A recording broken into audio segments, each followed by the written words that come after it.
You're watching the Central Post. This is Samiksha. You know, when cricket starts sounding less like a sport but more like a foreign policy memo, it's actually a signal that something else is at play. Because what we are witnessing right now isn't just a dispute over venues or safety protocols, it's a moment where cricket has become a strained political tool where diplomacy and trade actually chooses their own convenience. Here's the paradox. Bangladesh says it cannot safely play its World Cup matches in India, which is, as we know, it's not just about safety, but about the ongoing political tensions. At the same time, trade between the two countries, India and Bangladesh, goes on uninterrupted. Over $15 billion, growing exports, stable supply chains, no disruption. So the question here isn't emotional, it's analytical. If economic engagement remains safe, functional, and mutually beneficial, why does cricket has to become the political playground? Oh no, I should have used the official term given. Why does cricket suddenly become unsafe? As the ICC Men's T20 World Cup 2026 approaches, co-hosted by India and Sri Lanka, beginning February 7, this contradiction is becoming harder to ignore. Bangladesh has refused to travel to India for its group stage matches in Kolkata and Mumbai, citing security concerns. India has responded with assurances backed by independent ICC security assessments that found no verifiable threat. A proposal to shift matches to Sri Lanka was rejected. The ICC is now considering a rare and consequential step, replacing Bangladesh with Scotland in Group C. This isn't just about one team missing a tournament. It raises a larger institutional question. What does it mean for Authority of World Cricket when a qualified team pulls out weeks before a World Cup despite international clearances? If security assessments can be selectively accepted or rejected, where does governance stand?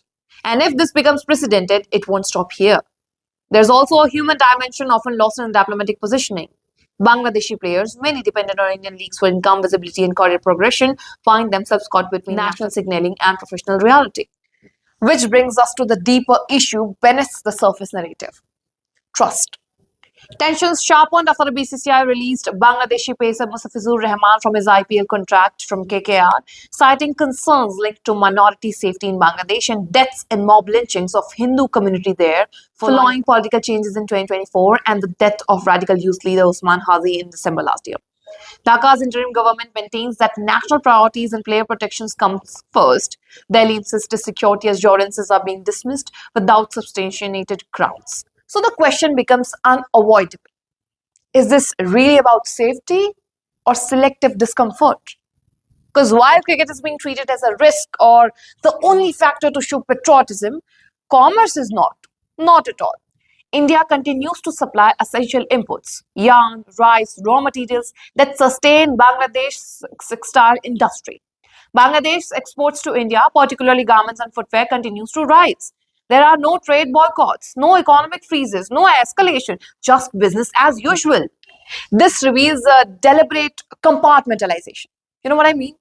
Where cricket becomes the pressure point, diplomacy turns symbolic, and economics stays insulated because both sides, India and Bangladesh, exactly know where the real costs lie. So this raises an uncomfortable but necessary question. If the national interest is the guiding principle, why is it applied selectively? And why does patriotism harden at the boundary rope but soften at the trade ledger? And if economic pragmatism can handle, survive the political strain, could sports not have done the same? I mean, for now, all stakeholders are choosing caution over confrontation. ICC moves forward, India continues preparations, Bangladesh holds its position, but as the World Cup draws closer, the contradiction remains unresolved. Is cricket merely reflecting strained relations, or is it being used to signal them? Beyond the pitch, this isn't just about a tournament. It's about how nations choose where to draw the line and where to erase them. That's the picture for now. Keep watching the Central Post.